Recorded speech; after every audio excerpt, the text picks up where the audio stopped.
Hi everybody, thank you for joining us today for this month's workshop series with Nairobi Garage. Before we get started, I would like to just find out if the sound and video are okay on your end. If they are, please give us a thumbs up in the chat section.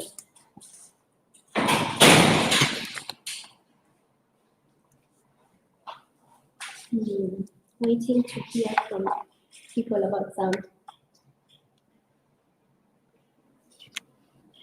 Okay, I guess we'll just start. So allow me to just do a brief introduction of myself and Nairobi Garage before we begin.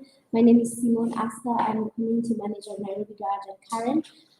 Nairobi Garage is Africa's largest and coolest co-working space and business innovation hub. We offer flexible workspaces for businesses within Nairobi that allow you to grow your business and get connected to an innovation community of similar-minded professionals. So the goal of our workspaces is to allow you to increase your impact and your scale at the same time. Our spaces offer a variety of amenities that range from fully furnished offices, breakout spaces.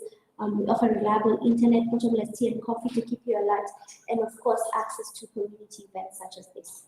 We have a virtual network of more than 1,000 business professionals, and we have 150 plus growth-focused and innovative businesses hosted in our 4 locations across Nairobi.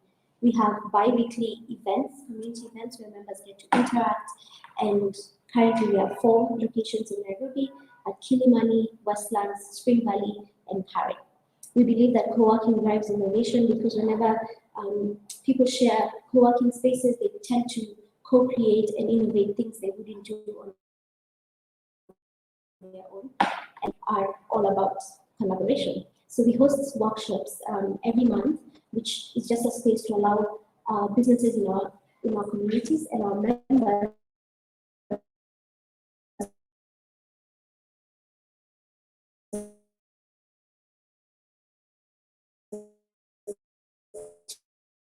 to Nairobi, recruiting 3 incredible professionals as we dive into a very integral conversation on how to conduct a business review, especially in this climate right now. And as we look into 2022, how does your business review play a part into your goal forecasting?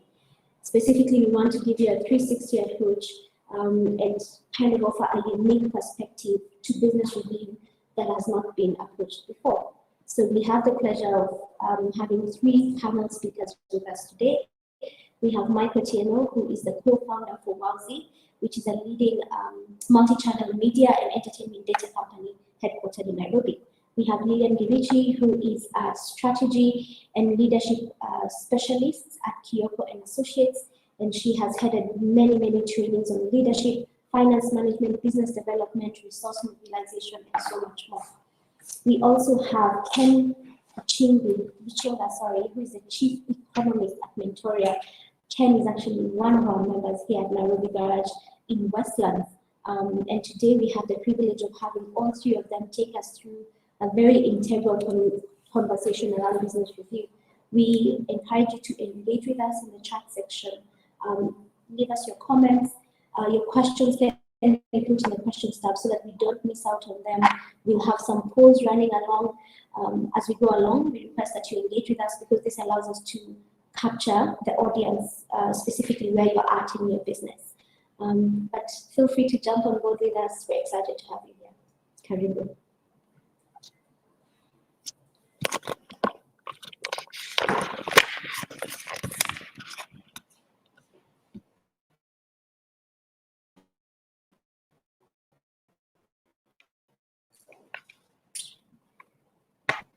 Okay, thank you everyone for being here with us today.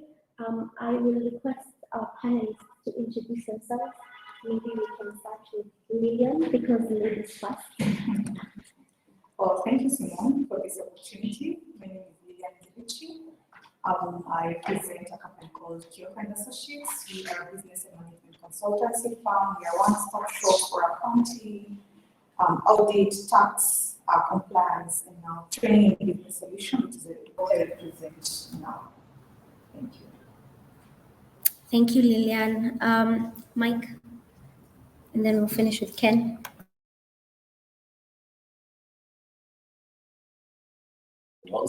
Wowzy platform that makes everyone an influencer. So currently we have about 80,000 influencers spread across Kenya, Uganda, and Tanzania. And we're enabling all of them to make dignified income through content creation and brand collaborations. I'm very, very excited to share some of the insights and learnings from our work in the last couple of years. Thank you, Mike. Ken? Many thanks, Simon, and the rest of the team, and good morning. My name is Ken Gishinga, and I serve as the Chief Economist at Mentor Economics. Our sole purpose is to monitor economic trends and to help businesses make sense in terms of what are the risks, what are the opportunities. I'm very excited to be here, and I look forward to our session. Great. I'm seeing our attendees are telling us the sound is a little bit of an issue. Please give us a second as we sort that out.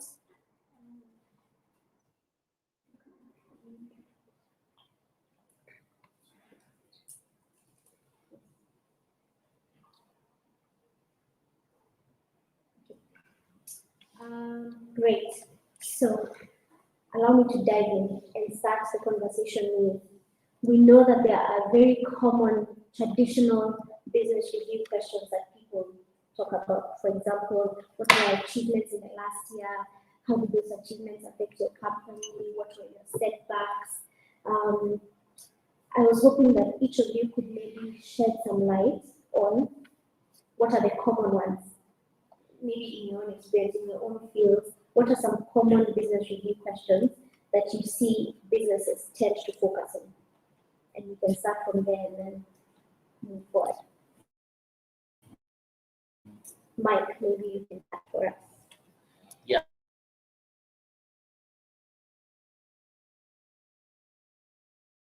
So you find every business has multiple metrics that they look at, and one big one is actually revenue. So everybody will wonder, how many customers did I have last year? How much did I make from them? Which was my largest segment? Was it, a certain sector, or was it something different?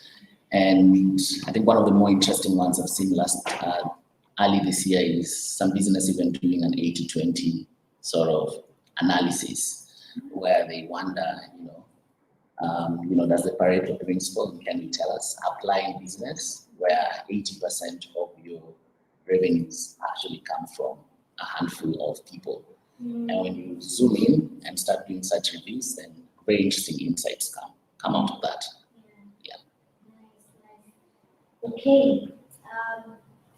Megan, tell us, in your own expertise or your own experience, what are some common questions that you find businesses ask when they're doing a business review? Well, of course, the first thing any business would want to know is on the financials. Like, how are we doing? How are we going to manage to pay our expenses, our costs? What do we need to do that? So that again is also followed by a growth plan. Like, how do you intend to increase my clients and to get revenues from the different avenues of customers that I have?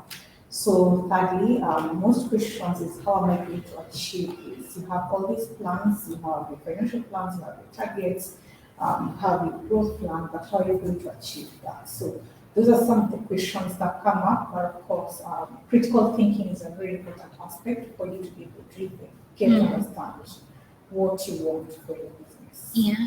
Yeah, very true. Ken, what are your thoughts? I think for what I hear from our clients, it's a bit different because they come to us as economists. So the single question that they want to know is, are they aligned to the most innovative growth trajectory? Many of them have done business for 10, 20 years, but they ask, what is the most innovative thing? Because we have data, we look at things from a macro perspective. Are we taking advantage of the biggest movements? And even from a microeconomics perspective, are we understanding the new customer? Are we understanding demographics? Are we understanding the millennial? So I think for when they come to us, it's more from a broader perspective. terms of the market. What do we expect in 2022? Elections are coming. COVID is here. But even from a client perspective, the customer has changed. COVID has made the world more digital. It's a new economy. So that tends to be the most frequent question. Good. What I'm hearing from all of you is a focus that in reviewing their businesses, most companies will focus on the customer and what has been their experience in the previous year, critical thinking and what strategic moves they've made, and overall what has been their success like. But now, if let's take a new perspective and look at, for example, when we talk about goals, how can a business review their goals for the previous year without so much looking at the numbers?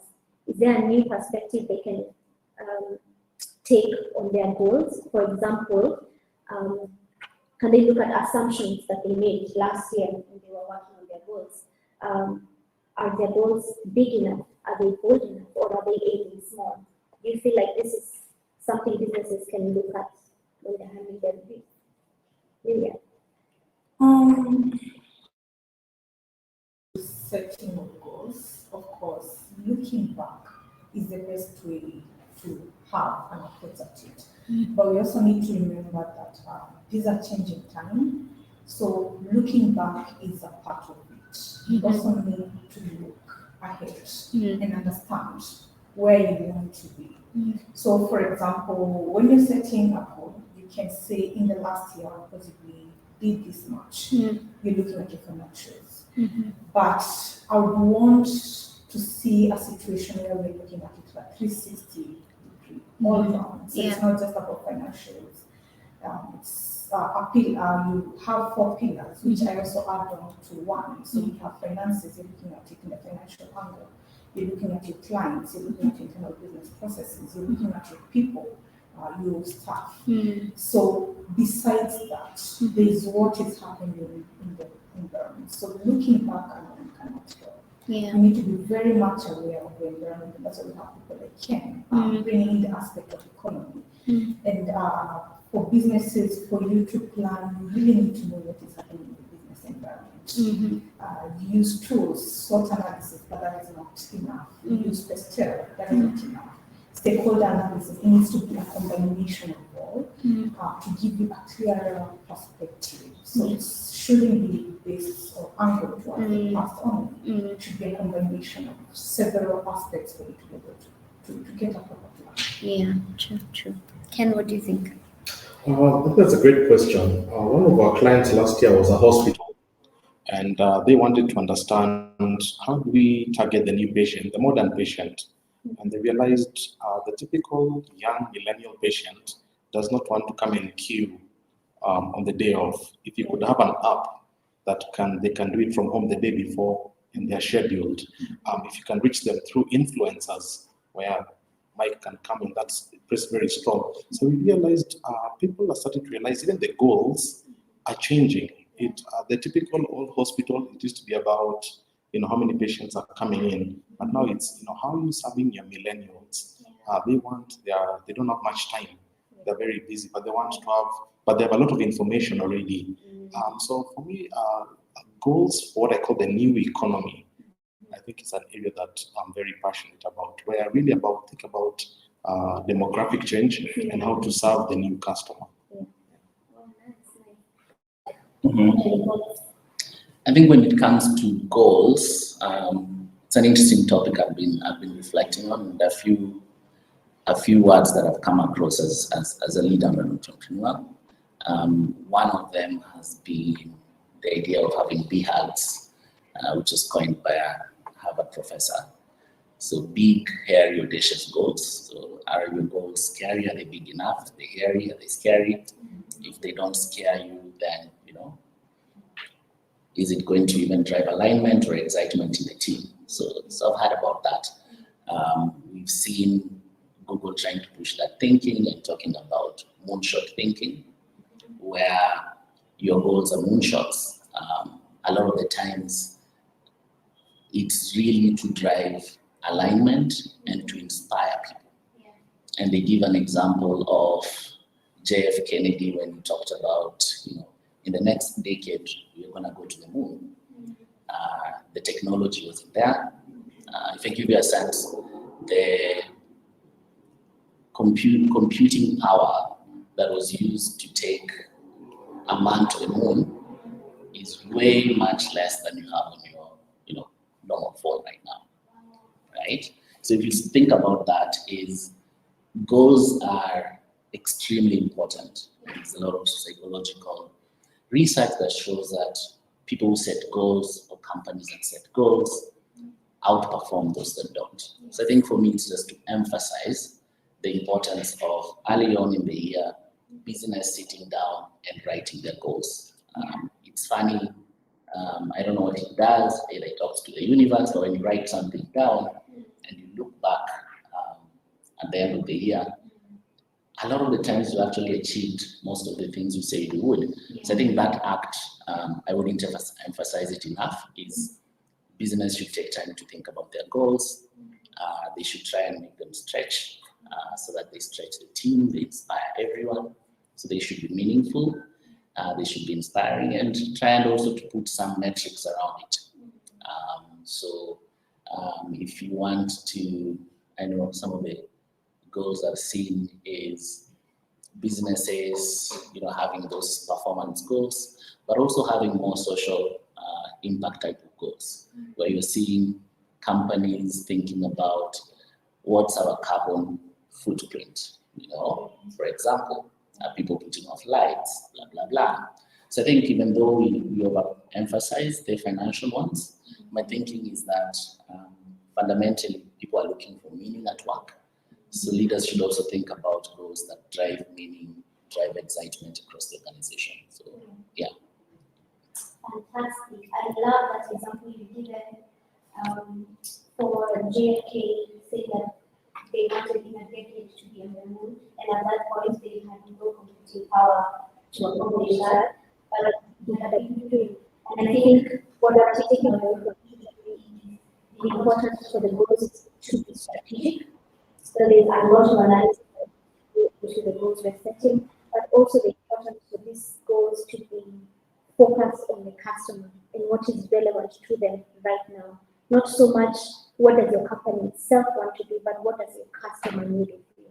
And then also for the goals to be very creative, very bold, very out of the box, because like you said, if your goals are not scaring you, then maybe they're not big enough.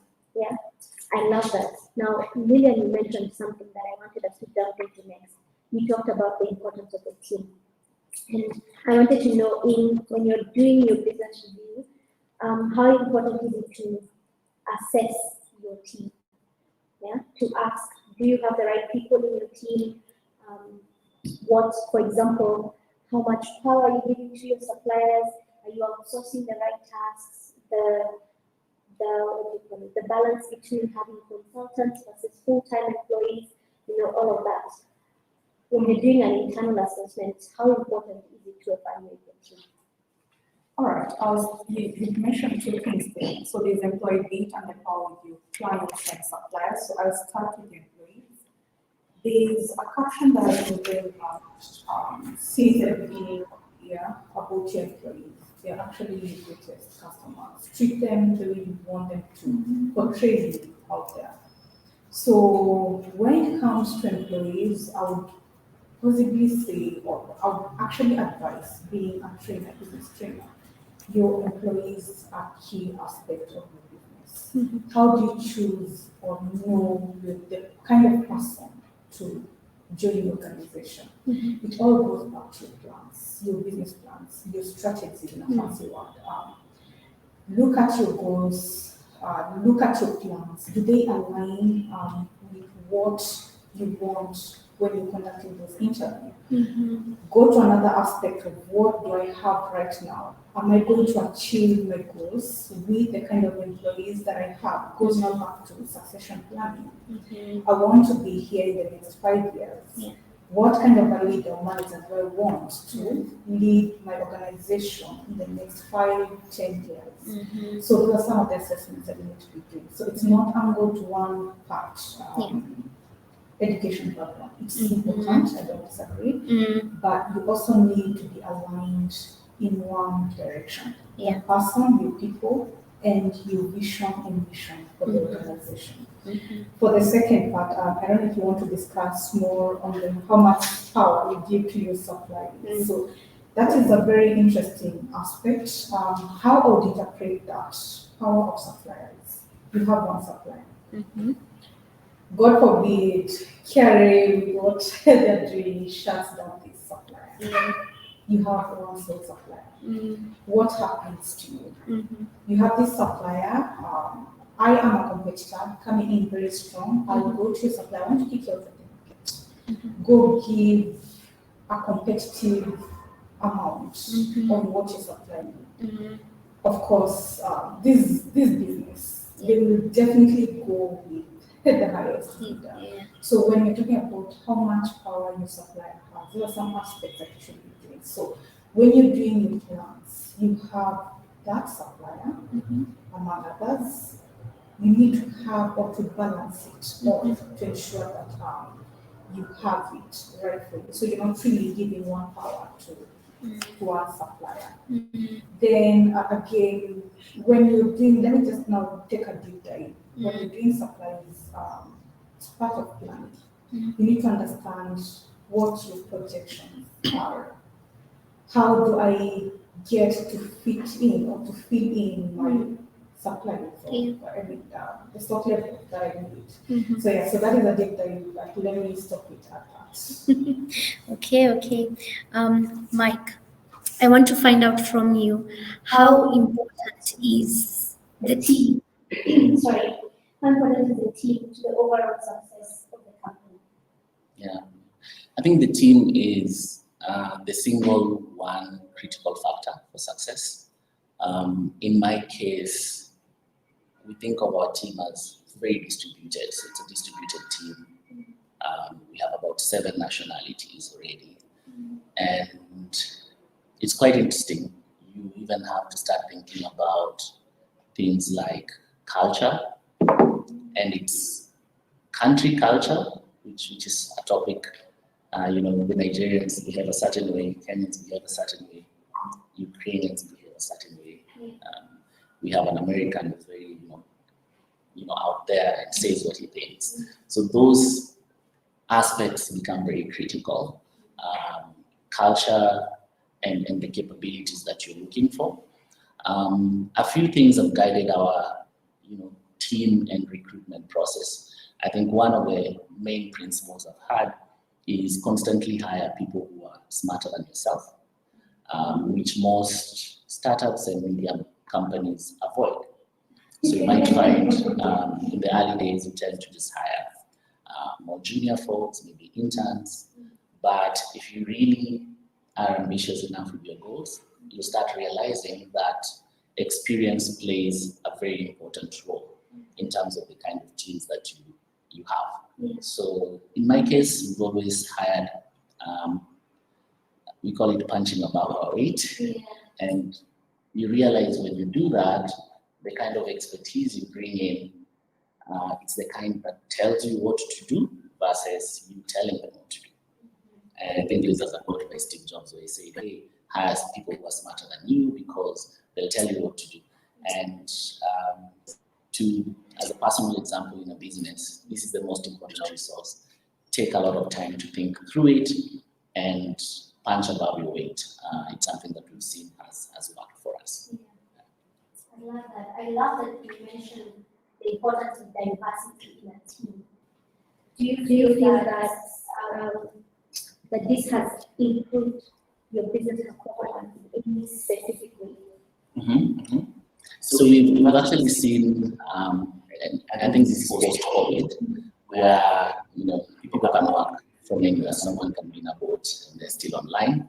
So the idea that people are more okay with a remote fast sort of work is something that I think is very, very interesting. So that's one of the things that I would really, really encourage. And then also think about diversity of skill and also diversity in gender. For instance, in our leadership, most of the people are women, for instance. And what you see is women are more empathetic leaders. So that diversity has really helped, especially when difficult business decisions are being made. You get very diverse perspective, and ultimately what you end up with is a better decision than what everybody started with. So I think diversity is extremely important. Diversity of skills are also very important. So where in this new age you need very deep technical skills. You need economists, you need data scientists, you need engineers, you need people who can go out there and sell.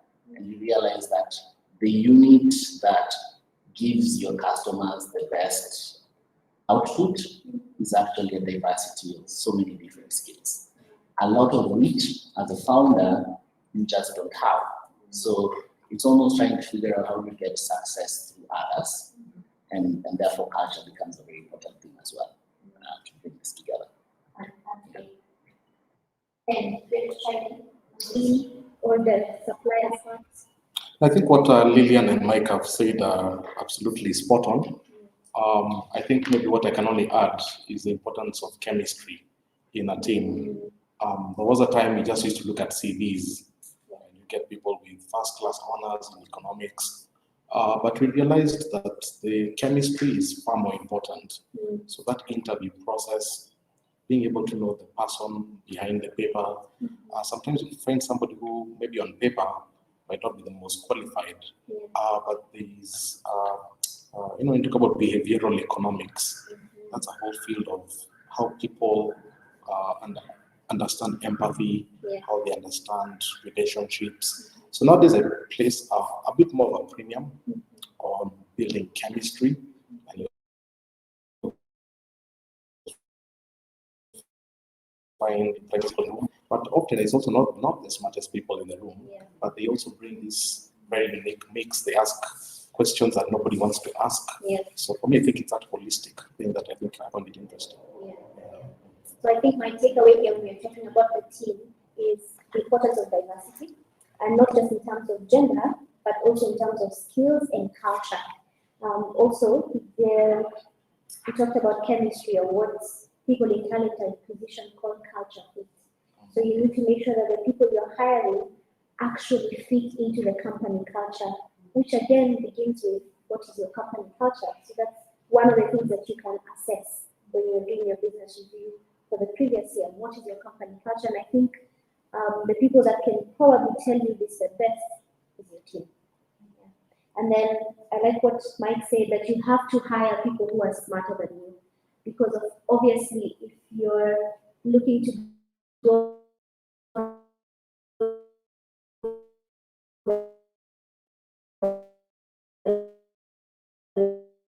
long, you yourself don't have.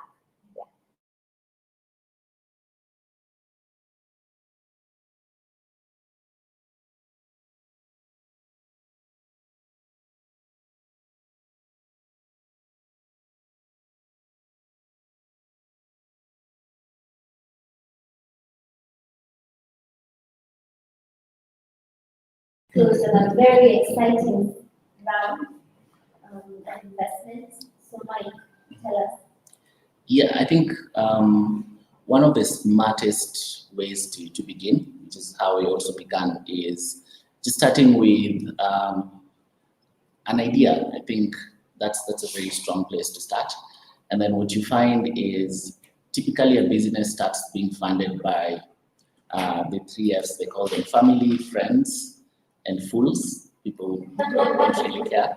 But you find that a lot in the early days. Even for us, we had our own small savings, a few friends who believed in the idea, and that was a very important decision in the onset, because it allowed us to validate the idea. Before we wrote any line of code or started building any app, we spent a lot of time speaking to about 1,500 potential customers, actual influencers then, brands, social media users, and back then we were in a coworking space with iHub, and we'd invite all these people in focus groups such as this and just have conversation. So before you jump in and try to over-invest, that research phase with your little, family, friends sort of income is extremely important. And then I think if you think about your minimum viable product, ours was WhatsApp and M-Pesa. So everybody looks at the platform now and it's sophisticated, it's using AI and all these things, but that wasn't the start. Our start was we have WhatsApp, we have M-Pesa, and we literally went to the streets in town and we were asking individuals, because we wanted to validate, can people actually post, can normal people post and for money? And we would meet someone in the streets and ask them, hey, we have this image of a restaurant close by. Would you post this poster for 500 bob? And people in the streets would send them the image on WhatsApp. So that was the first browsing. And once they post, we'd give them 500. And people did it. And we're like, okay. So this whole influencer concept is not a reserve for celebrities only. Normal day-to-day people can also do it. But what are the challenges that are affecting business to not work with moms? Why can't Procter & Gamble work with 1,000 moms to promote Pampers? Why do they have to find one big celebrity to do that? And we realized there are challenges that technology could fix, and we therefore spent like a whole year now building a more robust platform. But that early testing and research sometimes does not even require money. So when you think about funding, it's starting with what you have, and then each stage, you're able to attract funding as needed. And I think that's the most important message is how we started versus over time when we had validated the model, attracted some customers, then external investors became interested. But if we didn't take that initial important first step to validate the idea, do a simple MVP, we wouldn't be talking about this, funding eventually. Yeah. Okay, you mentioned family, friends, and fools. Aside from that, do you think at what stage is a business or should a business consider going to microfinance institutions or banks versus investors? Yeah. I think a lot of it depends on the business type. What we find is, and I'll give a distinction of fast growth tech startups versus a very stable normal business, like maybe a supermarket where you're very assured of returns over time, the margins are low, but they're assured. So this model is extremely different from what we see in the venture world. In the venture world, which is where I know more about, we've seen a lot of excitement about Africa. We've seen like last year, $4.9 billion in funding coming through, which was exceptional growth from the previous years. So there's a lot of interest in terms of technology-enabled business in Africa. And that model has a lot of ways. There's looking for incubators. There's a lot. I've seen Growth Africa doing a lot of work in that space. I've seen an interesting model called Antler, where they're actually looking for business people. So are you an executive at Safaricom who now wants to start something new? And they'll give you like initial $100,000 in funding to start off. So there are those models that I've seen, but at the same time, I've seen routes like ours who validate businesses fast. And then after that, we've been able to attract that kind of external investment.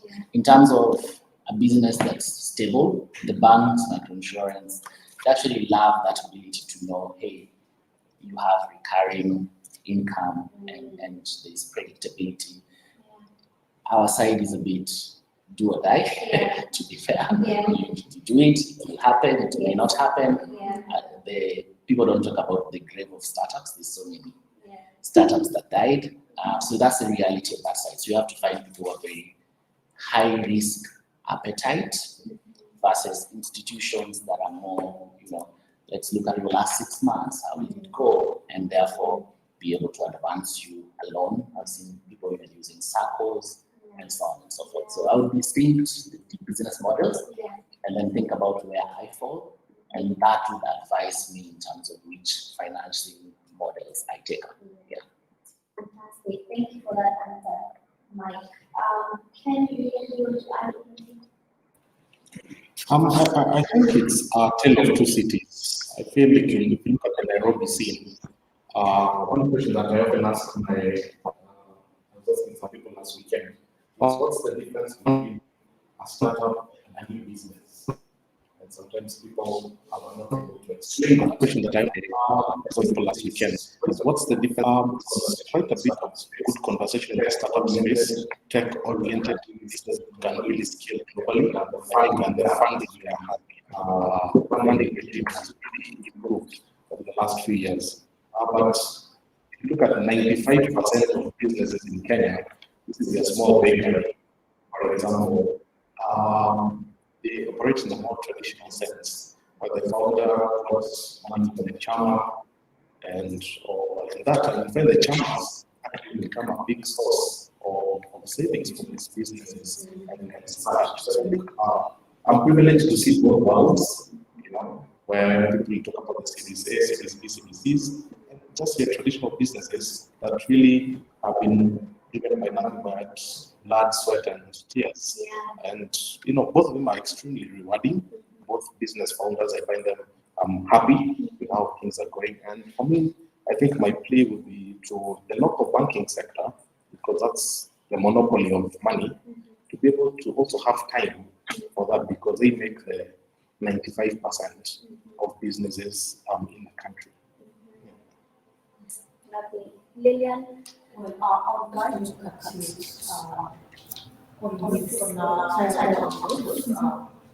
we have different businesses at different levels. We have startup businesses, new businesses, you're going to tell us the difference.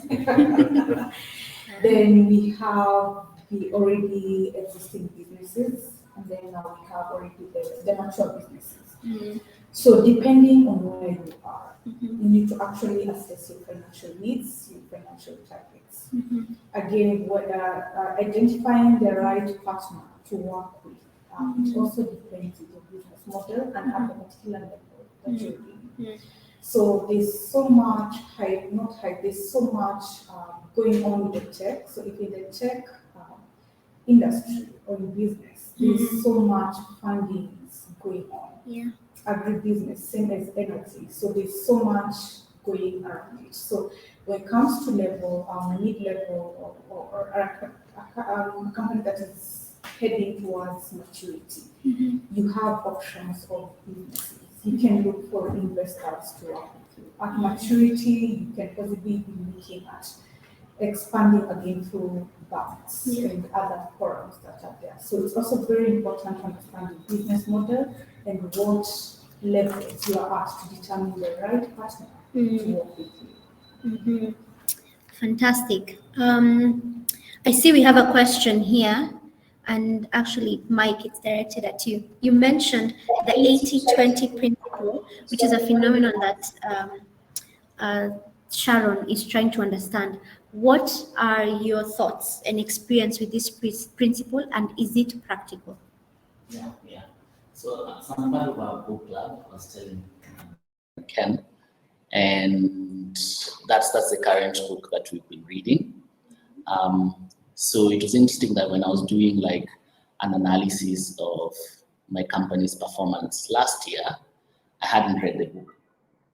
So I literally looked at the Excel, did a few graphs, and funny enough, that principle is sort of true, because I realized, oh wait, about 75 to 80% of the revenue came from a handful of clients, and you can actually just see it. It's these three people who are behind this majority of revenue.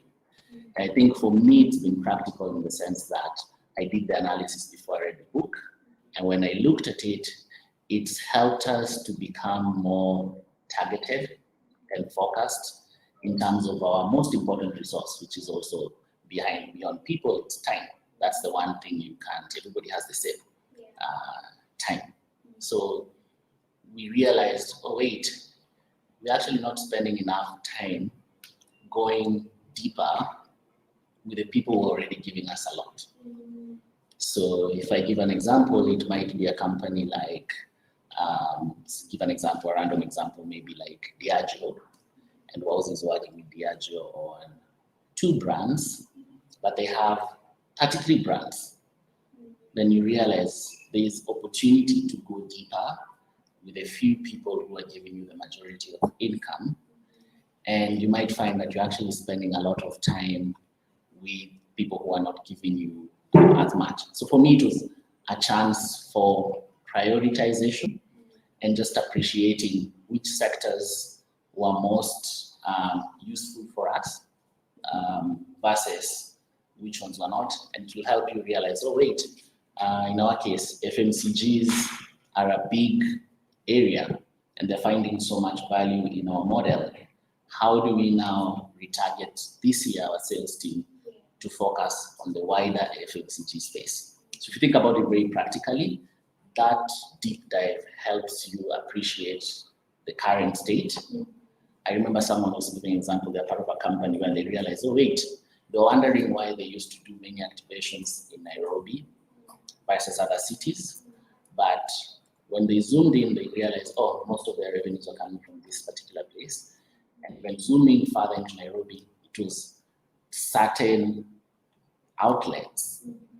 And if you zoom in even further, you realize it's just certain clients. So that activity was very useful for me, and it's helped me to be more focused this year, more strategic, more prioritized in terms of who I focus on. Yeah. And where would you say that this information is best applied? My first guess would be in your marketing, for example, so that you're targeting a clientele that's similar to your top 80%. Right? But is there anywhere else, for example, that this information is now put in place in your business? Yeah. I think if you think on the beyond the 2, I think those are obvious ones as well. So where do I focus my sales efforts? If I had a sales team, how do I divide them in the territories that they go and conquer? So that has been very useful in terms of even aligning what our pipeline will look like. And then at the same time, it also helps you in product design and development. Because if you realize, in our case, maybe we saw that advertising agencies are a big partner, then you might even change your product roadmap to align with that. Maybe there's a feature that if you were to add to that segment, it would just make the world a different place. So it's even started informing and changing our roadmap. If this is what you said are the steps of developing the product, you might even take 100 degrees or 360 degrees and start focusing on a few critical areas that would make a big difference. So that's another area of seeing application. Yeah. Fantastic. Okay.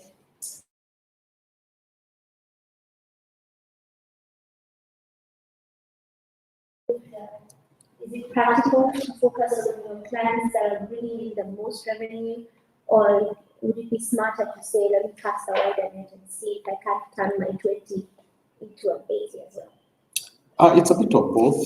That 80-20 is part of what is called the Pareto Principle. It's an economic concept that says 80% of outputs are actually derived from 20% of inputs. So it's useful in the sense that it helps you find your competitive advantage. The risk, however, is it takes it to what is called concentration risk.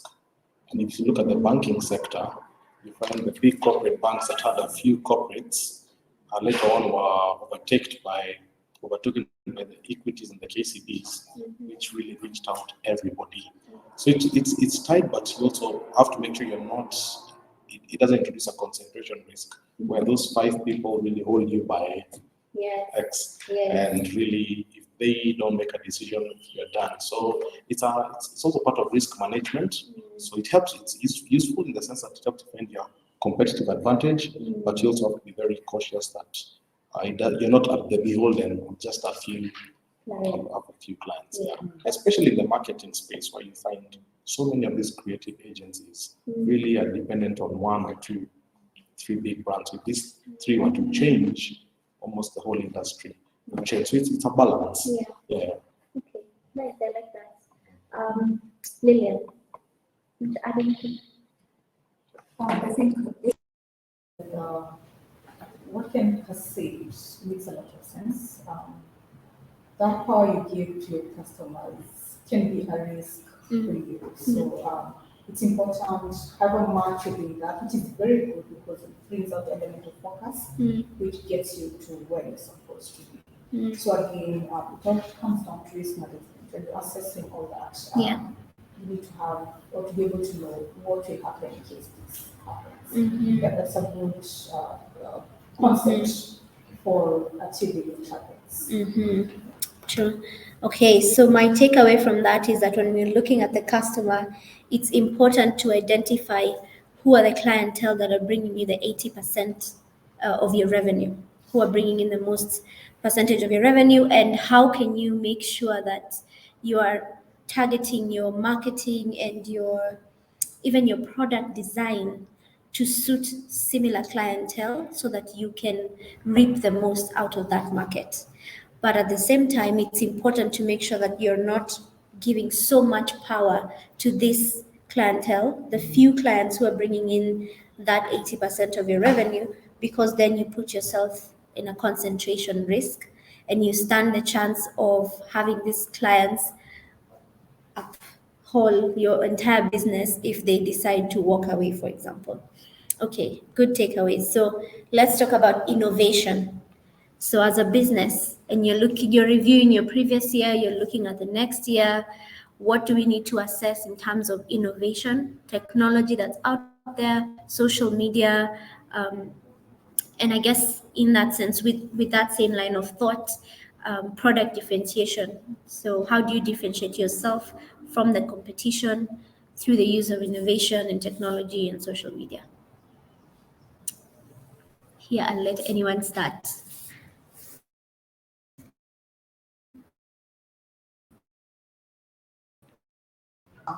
I'll start with simple definition. What is innovation? Most people narrow it down to technology. But innovation is basically those ideas, the creativity that includes technology, those small tweaks that you put in your business to give you a competitive edge. You can be doing farming, everyone is doing farming in your area, but there's that small idea or that tweak you put to create a competitive advantage, to give you a niche over the rest. Let's look at vehicles. You have the Mercedes, you have the Toyota. They all do the same, or you drive the same. But what is that thing? What is that niche they have created for you? Luxury in a bag. Toyota to help you move around, carry out your. So in your business, what is that thing that will separate you from the rest? That is how we describe innovation. And the moment you find that trick, that angle that sets you apart, it's quite hard for even people to replicate the same. It can be in cost management, it can be the way of the marketing, it can be the component of the product, that small thing or big idea, the technology you incorporate, branding, all that, that's what sets you apart. Lovely. I like that innovation is not just about technology, it's also about any small tweaks that you make in your business that give you a competitive edge. Ken? I completely agree. It's a way of new thinking into a business and delivering that competitive advantage. If let's say you are a media company and you do news reports, you might come up with a new company that does news reports by animation, where everything is animated. So you don't actually have real anchors and reports, but it's all animated. So you find a younger audience might want to see the same story about through that animation. And people always ask, how do I make my company more innovative? That's one of the most common questions. And one of the examples that Mike told me is the example really of Google, where they allow their employees one day in a week, maybe a Friday, to just work on an idea they're passionate about. And you have your 5 days to do Google work, and you have your one Friday to do something that you're passionate about. And through that process, things like Gmail came through those channels, which Google eventually. So I think giving people some time to be free, and I like the idea of Friday because it's the end of the week. People are normally tired because of the hard work. So let it be loose. You can change the dress code for Friday. Have maybe pizzas in the office. Let people brainstorm. Let everybody come up with an idea. If you do that consistently over 1 year, even if you have just 10 employees over 52 weeks, there's about 520 ideas, and surely one of them can be the game changer. Again, streams down with your employees. They know your company. They are wanted ideas. Most of ideas come from employees. Yes, you don't want them to go give it out to someone else. You better have them with you. Treat them right. They're going to give you that game changer. You never know. That's very, very true. Mike, what would you like to add? Yeah, when I think of innovation, there's a term that has come very common, the innovation theater.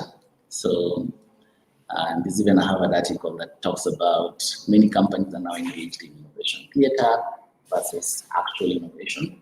So I think it's something that as business or as an owner of a business, I've been wondering a lot. Am I driving a culture of innovation, or is it innovation theater where you go to big companies and they all have cool hubs and there's bean bags? It's a whole theater. When you ask 10 years later what came out of this hub, no one can tell you. So I think one thing I've always been trying to avoid as a person is that, and as a company, is that innovation theater. And then in terms of the other concept that has been exciting me is something that the panelists have touched on, which is the idea of, is the innovation top down or bottom up? So is it founders sitting down and saying, hey, we are now innovating this way, versus rallying the entire community to contribute because they know a lot, they're closest to the customers. How do you drive that bottom up innovation? And for us, we've done it in very weird ways, like someone I saw last week came to the office with what they call an idea jug. And they were like, it's an idea jug, I have this problem or question. If you have any ideas on how I can make it better, just drop your ideas there. And guys are going and dropping very interesting concepts. So we've been thinking about a lot of ways of rallying the entire organization. So sometimes you might find a very new person, 1 week old in the company, pulls me aside and says, let's build a CRB for influencers. I'm like, okay, how would that work? And they take you through 10 slides of why they think. And we inculcated that idea that it doesn't matter the hierarchy. It's more about the merit of your idea. And it can come from anywhere. It can come from insights from your security guard. And so now naturally that ability of the entire organization to be more innovative is something we think about a lot. So, and we borrowed a lot about being able to allocate time and resources. So 70% of our resources and time are focused on the core idea or where we're making our business today. But we have a 20% and a 10%. 20% focuses on ideas that are not too far from the core.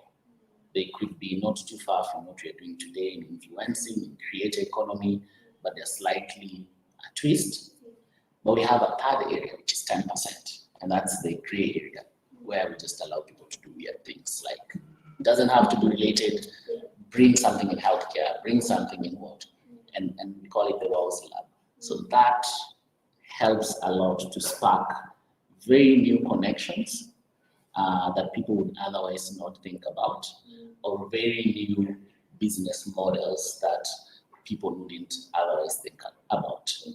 So we've seen a lot of innovations coming out. I'll give 2 examples. So one has been, there's been a lot of revenue coming from brands, to influencers, but we realized, oh wait, we got a community of 80,000 influencers. Training becomes a big thing. There's such hunger among all these influencers to join the Wowsy Academy. And more seasoned influencers, the celebrities, can come and do masterclasses, which get filled in seconds.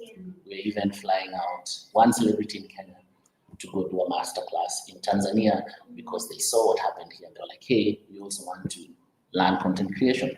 So an academy has come out of an idea that was just focused on brands and businesses. So that's another example. The other second one I think was very innovative that came out from the team was what we call the staffluencers, where companies are spending a lot on external influencers, but they forget they have their most important influencer inside.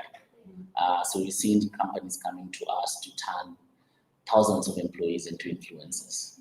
So Safaricom is one good example. So they have 6,000 employees.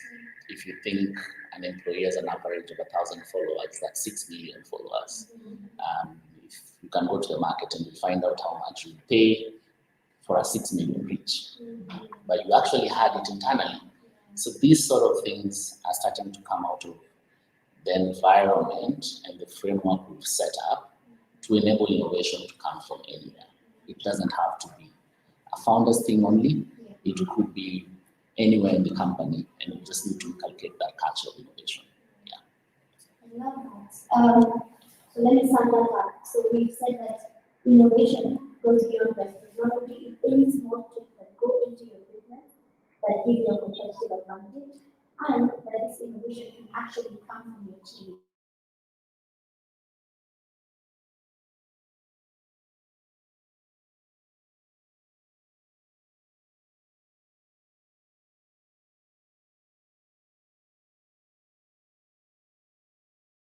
Or your business.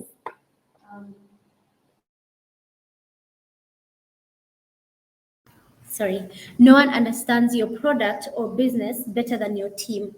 Yeah, so it's very important, I guess, to create a culture in your business of innovation. Yeah, and like you said, that innovation doesn't have to come from top down. Doesn't always have to be the founders coming up with the ideas. It can also come from bottom up, from the team giving ideas. Yeah. I think that's a great way to look at innovation. I have a question for you specifically, Mike, because you're in the social media space. How critical are social media trends to your long-term marketing strategy in your business? So, for example, we know right now TikTok is blowing up. It's a big deal. How important is it as a business to come up with a TikTok strategy for 2022, for example, or is it even necessary? Yeah. I think social media has become a huge trend, and part of it was exacerbated in COVID, where people were in their houses, they're very bored, and they started spending a lot of time in screens. And while you gave an example of TikTok, while it started more as a fun lip sync platform, it's evolved into one of the biggest search engines. So there are two sets of data that were very interesting to me. Your typical millennial accesses, or Gen Z or Gen Alpha, I think one of them, accesses the internet for the first time through TikTok. So that was an insight that we got from one of our clients, and they were like, wow, that's the reason why we have to go on TikTok, because if you're trying to drive maybe data consumption, these people are interacting here first. That's an extremely important touch point. So that's one of the things that I've seen business thinking about in terms of where are my customers and where are they moving into, where they're spending a lot of their time. And with that statistic, you can be able to now design a great social media strategy. But what you'll find is there are multitudes of channels. So you mentioned TikTok, there's Facebook, there's Instagram, there's Twitter. There's a very underrated one and underused one called WhatsApp. But some of the best campaigns we've deployed are in WhatsApp groups. So if you are selling gas, one of the best places for you to be is estate WhatsApp groups. But most people don't naturally think of WhatsApp as a place where they can deploy. So Housing is innovating in that space and recruiting WhatsApp admins as influencers because when you're selling fiber, home fiber, it's one of the best places to deploy your information, and it works. You can literally track it back to ROI and the business results that came out of it. So I think it's a deep topic. It would be like its own session in itself. So I'll just stop there for now. Yeah. Thank you for that one, Mike. Now let's talk the future, which I really want Ken to give us his perspective as an economist. So when we're looking at 2022, for example, and you're looking at setting up your company's goals based on what is expected to come out of 2022, what are some key aspects you need to look at beyond just what kind of goals were in the market, in the current climate, for example, what are some things that businesses need to prioritize as they're setting their goals for this year? That's a great question, and it will vary from business to business. Take, for example, a car dealership, for example, that imports cars from Japan. They might be affected by exchange rates, so that if the dollar shilling slides, means your cost of importing your Toyota Premium goes up and you have to sell it more. But most businesses look at things around stability, because stability is the most important, stability and predictability.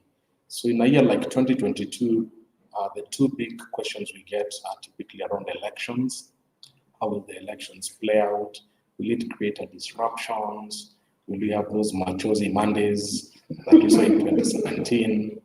And things around COVID, maybe less so this year than last year, but people asking, will there be another variant that will bring another lockdown? So it's more stability question. So I think stability affects every business because your ability to conduct business becomes hampered. But then you have now sector by sector. Your companies that import a lot, like a bookshop, for example. So they want to know the exchange rate. How will it be? You want to, if you go to real estate, for example, people tend to postpone real estate acquisitions during election year because this place may be a hotspot or not. So you have a layer that caters for everybody, things around macroeconomic stability. Then now you have to work with individual sectors. But there are sectors that actually look at opportunity. They say this is an election year, so there'll be need for a lot of printing. So a printing company and branding and events company can do very well. So you'll always have winners and losers, and it's up to the independent company to say, where are we in the winner-loser perspective here? Yeah, that's true. Lillian, do you have to add? I think Ken is a guru in that section. So for me, it's more of listening and learning. Yeah, I was thinking more in terms of strategy. When you're looking at the future, what are some things you can prioritize in strategy? Looking at it from a business perspective, what most companies are doing right now, they're actually withholding on activities that could affect businesses. Like, for example, training. There are businesses that want to reserve that fast and wait on to see what is going to happen in the future. So again, well, elections something you can't avoid. Really, the right thing to do right now is to plan and be alert. That's the best way we can do it. I really don't have like a concrete answer on what is going to happen, but of course we're all praying that it's going to go on well. But of course, without implication, people will, of course, investors will, of course, hold on money for businesses to use, considering the trends that have been there in the past. Yeah. Okay. So maybe to close out, something I thought we could look at is worst case scenario. So when you're thinking of your goals for the new year, what's something that you need to put in place for the worst case scenario? What's a plan you can put in place to make sure that if anything happens, say for example, you're the CEO of your company, that if anything happens, your company can continue to function, or for example, worst case scenario economically, or like we said in COVID, are there any specific steps a company can put in place and say, okay, this is our contingency plan. Yeah. Anything they can focus on. All right, I'm looking at it in two angles. There's one on crisis management. If something was to happen in the organization, what do we do? Then the second is on succession planning. If I'm not here, what happens? So let me look at the first one on crisis management. So we've seen companies doing a crisis management plan when there's a crisis. But again, did you know that a crisis management plan is part of risk management that needs to be put in place when you're also doing your plans, your strategic plans, your business plan for the year. However much you want to be positive on looking at the optimistic side of a business, you also need to consider the risk management part of the putting towards crisis management. Look at the worst possible scenario. If today there was a flood in the organization, what do I do? Do you have the right insurance? So it's basically evaluating around your business, looking at your business and seeing what possible crisis are we prone to and making plans for it. Of course, you can capture all. Yeah. Like the COVID, no one predicted COVID. We have to learn from it. So the second bit on succession planning, it's an interesting topic. It's also a wide topic by itself. Most businesses, Kenyan businesses, or a majority are family run. Not looking at just the family business alone. When it comes to succession planning, you need to look at the critical roles for organization. You monitor, if this person was to leave today, what would happen?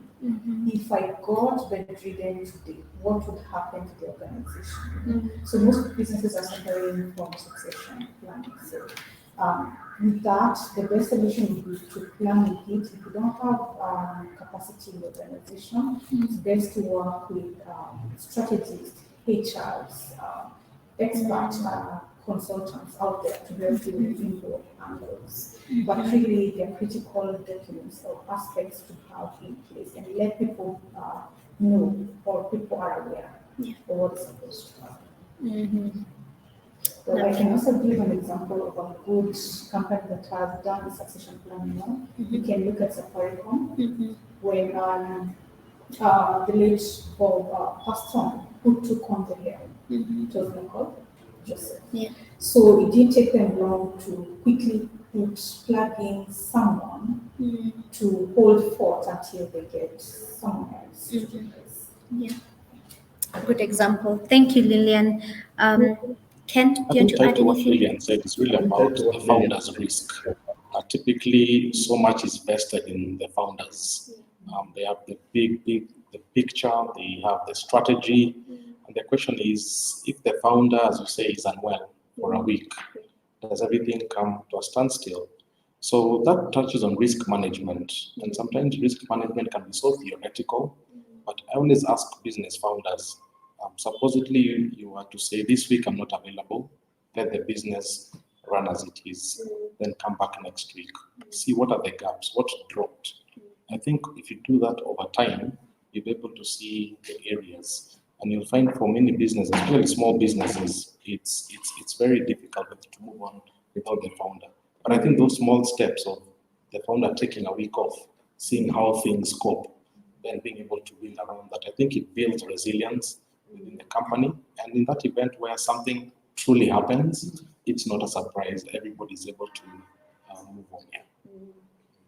Thank you, Ken. Yeah, I think for me, in terms of thinking about the future and everybody worried about elections and all these things, I doubt there'll be a worse disruption like COVID disrupted businesses. And I think there are good things that businesses instituted. Even the world, we used to say it takes so long to develop a vaccine. We proved that it can actually be done faster. So there's almost a lot of limitations that we have for ourselves. And I've been listening to a lot of podcasts. One of my favorites is one called Masters of Scale.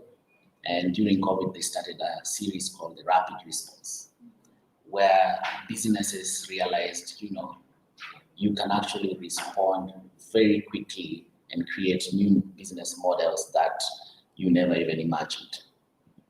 people turned their factories into developing masks at scale. Like all those things happened because of that disruption. I think my only plea to businesses is let's not go back to our old ways of slow innovation, doing things in a mediocre way, but let's just have that agility and accelerated growth that we experienced, and that accelerated thinking, where you had to think on your feet. If you're Airbnb, people are no longer traveling, but staycations are big. So let me focus on staycations. So those are things that I think every business should really think about and say, hey, we learned a lot in COVID. Let's maintain some of the lessons. If you had a rapid response team or an emergency team where you handle very quickly and come up with ideas on how to move, let's maintain those, because you never know. The world is very unpredictable. I think the last thing is more thinking about the founder or you as a business owner, thinking about yourself. Like some of the best advice I've gotten you this year is just to sleep more, work out. So people forget that ultimately the man looking at the mirror is actually you. Without you, this whole empire you're trying to build will never happen. So I think it's going back to being more mindful, simplifying your life, drinking more water, sleeping, and working out. And you'll see a lot of the other things now just falling in place. Yeah. I like that. Does anyone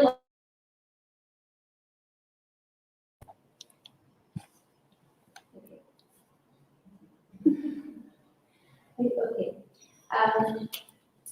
I feel that we've covered pretty much everything that we had set out to cover.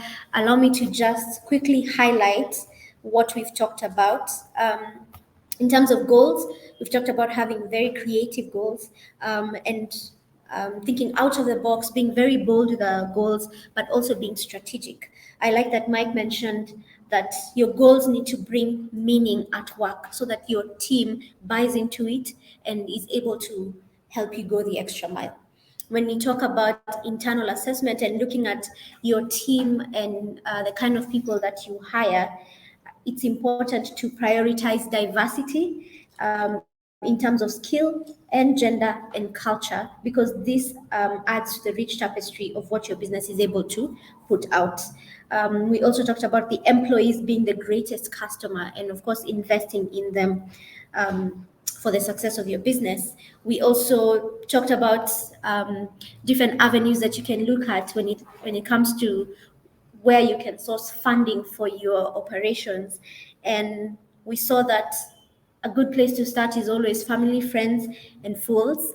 But as you move on towards thinking of investors, it's also good to explore SACCOs and microfinance institutions, especially where you're going to get more than just money, where you'll also get some expertise. That would be great. We said, in terms of innovation, let's think beyond technology. Let's also look at small tweaks that we can make in our business that will give us a competitive edge, and look at innovation not just being top down but bottom up, so that our teams are contributing to the innovation in our companies.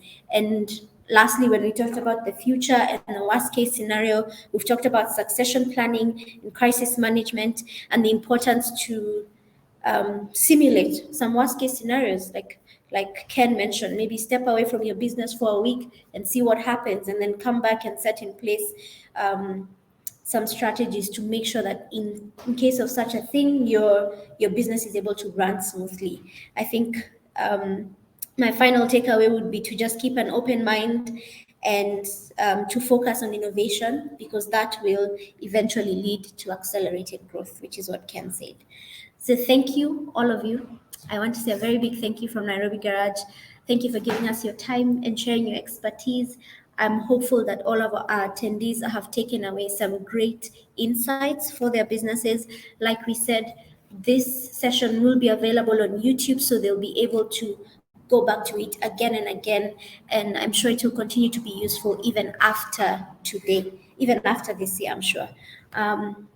Thank you to all of our attendees for taking the time to be with us today and to engage with us. Thank you for your questions, for answering the polls, for dropping us some chats in there. I see Bridget there. Thank you, Bridget, for being with us.